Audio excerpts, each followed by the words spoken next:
Duhovna budnost kristjanov. Jezus je večkrat opozarjal na nevarnosti, s katerimi se bomo soočali kot njegovo ljudstvo. Spraševal se je, ali bo našel trdno vero, zaupanje Boga, ko ponovno pride. Naj pazimo, da ne bo v našem življenju raslo trnje, namesto da bi prinašali dober sad. Zadnja knjiga Razodetja v Svetem pismu nam govori, svari, opominja kristjane pred mlačnostjo.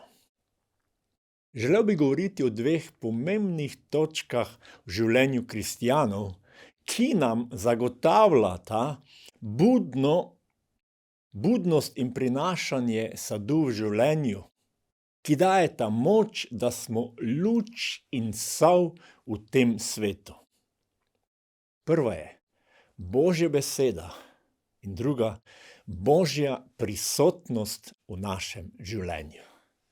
V bistvu to ni nič novega, sta osnovi za krščansko življenje. Ob koncu časov za kristjane ne bo pomembno, kateri krščanski cerkvi pripadajo, ampak ali gradijo svoje življenje na dobrem krščanskem temelju. Ali prinašamo sad, kvaliteto v svojem življenju, v tem sebičnem življenju na zemlji. A smo luč in sol, ki vodi, pomaga ljudem, da spoznajo, doživijo osebno Jezusa in njegovo moč. Bolj se približujemo koncu Božje milosti na zemlji, bolj bo to pomembno. Poglejmo nekaj besed kralja Davida.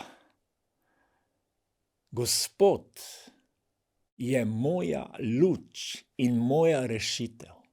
Koga bi se moral bati? Gospod je trnjava mojega življenja. Pred kom bi moral trepetati? Kljub svojim sponom in padcem nam kralj David zapušča primer strastne ljubezni do Boga. V svojih duhovnih padcih nam kaže, kako se ponižati, pokesati in vrniti nazaj Bogu. Napisal je mnogo psalmov, nekaj najbolj dotikajočih čudovitih pesmi, ki so bile kdajkoli napisane. V vrstah, ki smo jih prebrali, pravi: Gospod je moja luč, moj rešitelj, trnjava mojega življenja. Koga bi se moral bati? Pred kom trepetati? Pomembno vprašanje je tudi za vse nas. Kdo je naš vzor? Trnjava. Koga se v življenju bojimo? Pred kom trepetamo? Mnogo je izzivov v našem življenju. Različne okoliščine, ki nam povzročajo zaskrbljenost, dvom, strah. David je imel veliko izzivov v svojem življenju. V določenem obdobju ga je celo preganjal lastni tast Savel. Kaj se David znova in znova učil v svojem življenju? Da zaupa svojemu Bogu. Kakor se je David soočal s strahom, vedno je prihajal in zaupal: Bog je moja luč, moj rešitelj, trnjava mojega življenja. Kaj je danes nam kristjanu luč? Je Božja beseda, Sveto pismo. V psalmu 119, 105. vrsta pravi takole: Tvoja beseda je svetilka mojim nogam, luč moji stezi. Jezus je v svojem učenju, življenju pokazal, kaj prinaša sad, blagoslov, življenje na zemlji, kaj vodi v večnost. Če še ne bereš Svetega pisma, začni z novo zavezo. Spoznavajmo Božjo besedo, saj je ključnega pomena vse bolj in bolj za kristjane. Velikokrat zagovarjamo, neka stališča kristjani, ki pa večkrat sploh ne temeljijo na Božji besedi. Zato v praksi ne morejo delovati.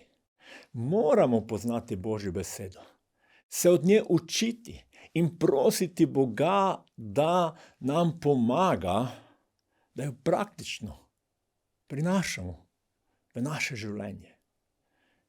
Kaj je Jezus povedal o luči? In govoril jim je, mar zato prinesejo svetilko, da jo postavijo pod mernik ali pod posteljo? Mar ne zato, da jo dajo na podstavek? Zakaj imamo luč? Zakaj imamo Božjo besedo? Da nam razsvetljuje pot, da nas zaščiti pred nevarnostmi, da pridemo do cilja, da se ne poškodujemo, ranimo, ampak da lahko živimo zdravo, vitalno, polno duhovno življenje. Božja beseda mora krepiti naše duhovne mišice. Luč mora biti na pravem mestu. Ko je luč, Božja beseda na pravem mestu, potem se tudi v našem življenju vse postavi na pravo mesto. Ne bodimo dojenčki, ko nas Bog skozi svojo besedo vzgaja. Dovolimo mu, da nas spreminja, oblikuje. Ne zametuj, sin moj, Gospodove vzgoje. Njegov opomin naj ti ne bo nadležen, kajti kogar Gospod ljubi, ga opominja in mu hoče dobro, kakor oče sinu, pravi Božja beseda. Pozabili ste na spodbudo, ki vam govori kakor sinovom.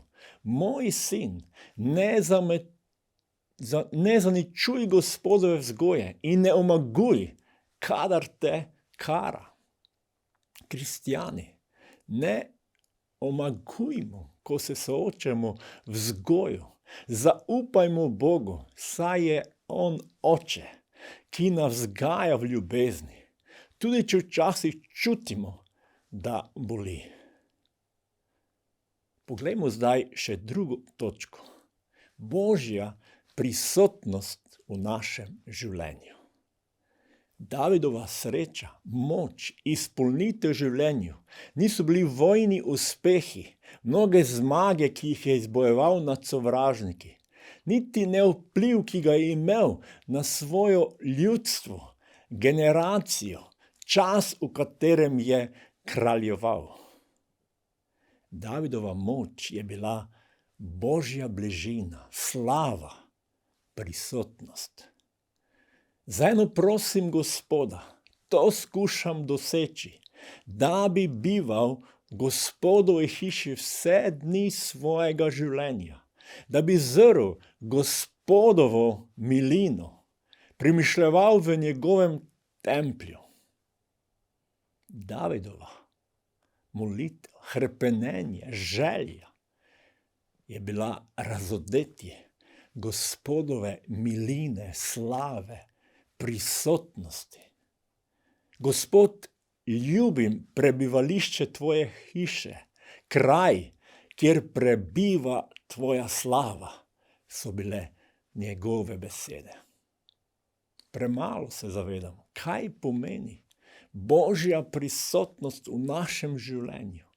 Kaj pomeni, ko se Božje ljudstvo zbere na bogoslužju? Naša bogoslužja so velikokrat samo lahko neka obveznost, tradicija, da se zberemo. Čas, ko mogoče gledamo na uro, daj bo že konec. Na prvem mestu se moramo znova in znova zavedati, da prihajamo skupaj zaradi Boga, da se srečamo z njim, njegovim delovanjem, njegovo dobroto, milostjo, ki jo izkazuje do nas. Kaj je povedal Jezus? Kjer sta namreč dva ali so trije zbrani v njegovem imenu, tam sem sredi med njimi. A je Jezus danes prisoten na zemlji? Seveda ne. Je pa zelo jasno povedal, kdo je danes prisoten na zemlji. Sveti Duh. Če me ljubite, se boste držali mojih zapovedi. Jaz bom prosil Očeta in dal vam bo drugega tolažnika, da bo ostal pri vas vekomaj. Duha resnice, ki ga svet ne more prejeti, ker ga ne vidi in ne pozna. Vi ga poznate, ker ostaja pri vas in bo v vas. Ne bom vas zapustil sirot, prišel bom k vam. Jezus je zelo jasno učil učence, da bo prišla tretja Božja oseba, Sveti Duh, ki bo med nami in bo v nas. Sveti Duh, prisotnost Boga na zemlji želi delovati po Božji besedi, ki nam je dana. Če tega ne vidimo, se duhovno prebudimo, ne bodimo mlačni. David zaključuje psalmo 27. Upaj v Gospoda, bodi močan, tvoje srce naj se opogumi. Upaj v Gospoda. Zato, dragi kristjani, bratje in sestre, oprimo se na Boga, da deluje v našem življenju. Naj delovanje Svetega Duha, moč v cerkvah, v našem osebnem življenju ima prvo mesto. Naj je Božja beseda luč, ki nas vodi po poti. Če še nisi kristjan, ali si formalni kristjan, odpri svoje srce Bogu. Prosi ga, dovoli Jezusu, da pride po Svetem Duhu v tvoje srce.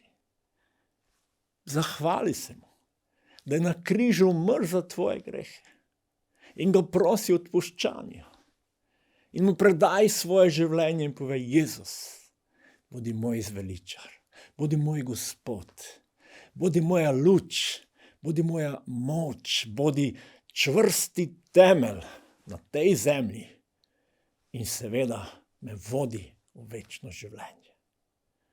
Zato, dragi kristjani, bodimo pogumni.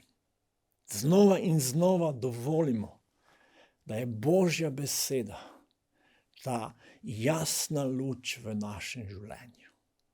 In potem molimo, hrepenimo in doživljajmo delovanje Svetega Duha, Božjo prisotnost v nas, da lahko izpolnimo Božjo voljo, da smo lahko luč in sol, da lahko še mnogi spoznajo, da je Jezus pot, resnica in življenje in da pride dan, ko bomo šli skupaj v njegovo slavo.